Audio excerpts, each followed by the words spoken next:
Cinema అనగానే mega fans లో ఊపైతే మామూలుగా లేదు. వశిష్ఠ కాంబోలో విశ్వంబర మూవీ రాబోతుంది. బింబిసారా బ్లాక్ బస్టర్ మూవీ తర్వాత చిరంజీవి గారితో చేస్తున్న సినిమా కావడంతో ఈ సినిమాపై ఊహకందని విధంగా హైప్ అయితే పెరిగిపోయింది.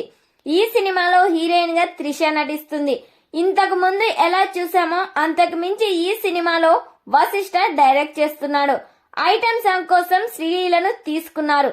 చిరంజీవి గారి స్టెప్ శ్రీలీల డాన్స్ ఎలా ఉంటుందో అని ఫ్యాన్స్ కూడా 1000 కళ్ళతో ఎదురు చూస్తున్నారు.